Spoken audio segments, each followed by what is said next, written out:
trong tu mà đón tiết tha ngày sau mình nhẹ tinh phải chơi tinh phải che anh đặt ở thu ở anh chăng mà sân kia nhẹ mình sai mình ở thu mình đặt phải chơi vinh miền tu rồi còn mình đái tiền rương đại kể thà tổ bon bạp tổ sài ấy nó nơi lơ kể thà thế nào bong muốn đừng cho đợt ca bỏ sài sầm nô Atma sầm lơ ông pi nít chợ sel pram để nhận nhung bột bò để sát tay để thà để sầm sel để dọc sel Atma trong trọt sầm nô từ xu cột vinh thà ta sel một mạch sel riêng mạch sel cứ chỉ bọtในការសិក្សា សិក្ខាបទាំងសមាទិយាមិពាក្យថាសិក្ខាមានន័យថាជាពាក្យបាលីសំស្ក្រឹតបកប្រែថាសិក្សាខ្មែរគេហៅថារៀនអង់គ្លេសគេហៅថា learn ឬក៏ study ដូច្នេះហើយរឿងការដាក់ដង្វាយថ្វាយស្អីប្រទេសផ្ដាស់នឹងថាព្រះអង្គមិនចង់បានប៉ុណ្ណឹងទេណាញាតិញោមមុននឹងព្រះអង្គបរិនិព្វានព្រះអង្គផ្ដាំចំពោះព្រះអានន្ទមនីភិក្ខុទាំងឡាយ ជនណាបុគ្គលណាបូជាតថាគតដោយអមិសបូជាតថាគតមិនសបាយនឹងការបូជានោះទេជនណាភិក្ខុណាបុគ្គលណាយកធម៌តថាគតទៅបដិបត្តិបានសុខមកថ្វាយបង្គំចំពោះតថាគតជននោះគឺឈ្មោះថាបដិបត្តិបូជាដូច្នេះហើយរឿងដាក់មិនដាក់ថ្ងៃសិលនឹងមិនមែនមានទោសទេហើយដែលអ្នកដែលដាក់សែនថ្ងៃសិលនឹងក៏មិនមែនថាបានបុណ្យរហូតដែរពេលខ្លះដាក់ដោយសារគិតអីបើមិនដាក់វាមិនសមបើមិនដាក់ខ្លាចសយបើមិនដាក់ខ្លាចចង្រៃបែបហ្នឹងឯអ្នកយល់ពុទ្ធសាសនាមិនមែនទេញាតិញោមព្រោះព្រះសម្មាសម្ពុទ្ធព្រះអង្គត្រាស់ដឹងនៅក្នុងលោកប្រោះសពសត្វទាំងឡាយមិនប្រកាន់វណ្ណៈដោយសារព្រះអង្គចង់បានការបដិបត្តិនិងការយល់ធម៌របស់ បុគ្គលនឹងមិនមែនព្រះអង្គដើម្បីត្រាស់ដឹងដើម្បីចង់បានទានធូបនំនែកដែលញាតិញោមដាក់មុខព្រះអង្គទេ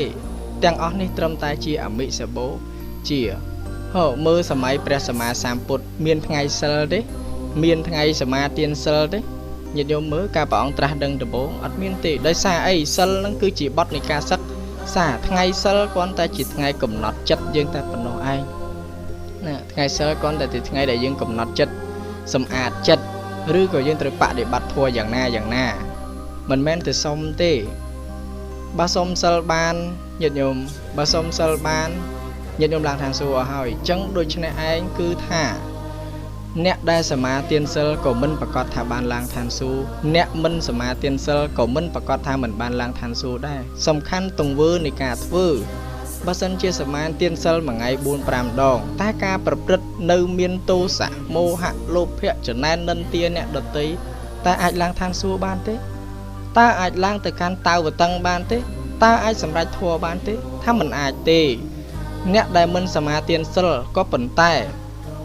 គេបានសិក្សាអប់រំចិត្តល្អ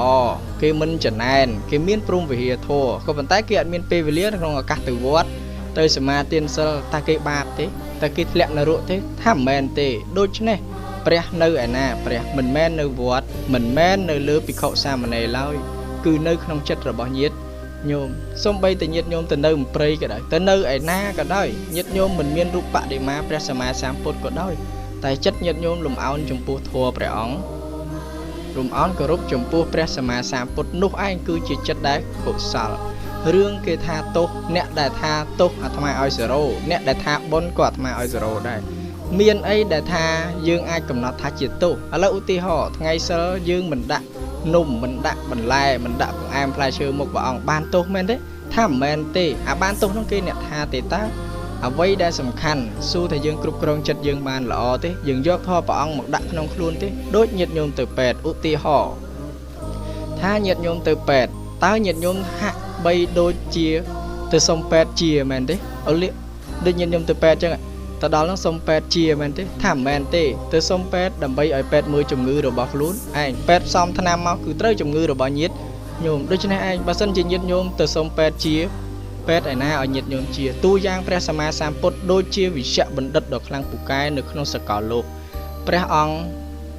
ទុកធម៌ព្រះសម្មាសម្ពុទ្ធឲ្យយកទៅបដិបត្តិធម៌ហាក់បីដូចជាថ្នាំអញ្ចឹង ដូចអ្នកដែលស្លាប់ទៅឪពុកជាវិជ្ជបណ្ឌិតដល់ពូកែមានកូនប្រុសម្នាក់ពេលមុននឹងឪពុកស្លាប់ឪពុកបានកត់បណ្ដាំថាកូនណាថ្នាំនេះឈឺពោះថ្នាំនេះ រៀកឆ្នាំនេះឈឺក្បាលតែពេលឪពុកស្លាប់ទៅតើកូនឈឺក្បាលទៅថ្វាយបង្គំឪពុកសូមជាឬក៏ទៅយកกระดาษដែលឪពុកទុកឲ្យដើម្បីយកទៅផ្សំថ្នាំយកមកលេបខ្លួនឯងឲ្យជាបើកាលណាទៅថ្វាយបង្គំឪពុកមានន័យថាមិនជាទេញាតិញោមពុទ្ធបរិស័ទសិក្សាអំពីបដិបត្តិបូជាចំពោះព្រះសម្មាសម្ពុទ្ធនោះឯងគឺជាទូកុសលរឿងគេថាយ៉ាងណាគេជាអ្នកថាទេតើសួរថាយើងមានចិត្តបដិបត្តិទេញាតិញោមខ្លះទៅវត្តមិនត្រឹមតែទៅវត្តទេទៅវត្តញឹកញយទៅជាមានចិត្តបដិង្ខៈខ្លាំងទោសៈខឹងចំពោះភិក្ខុសាមណេរតែគាត់ជាតួបុណ្យទេពេលខ្លះទៅវត្តឲ្យគេថាយាយនឹងមកវត្តរកសិលប្រហែលជាថ្លឹងឋានសួគ៌ហើយថាមិនមែនទេពាក្យថាការធ្វើល្អនឹងមិនមែនថាតទៅវត្តរហូតទេញាតិញោមគ្រប់ពេលវេលាដែលយើងធ្វើចម្រើនចិត្តដល់អ្នកដទៃឃើញគេអាណិតអាសូរគេមេត្តាដល់គេមានមុទិតាគេបានជោគជ័យជួយត្រេកអរគេបានសន្សំកុសលជួយត្រេកអរគេនោះឯងគឺជាទូកុសលហ្នឹងសម្រាប់សំណួរប៉ុណ្ណឹងបងស្រីអាចស្ដាប់ទទួលបានទេ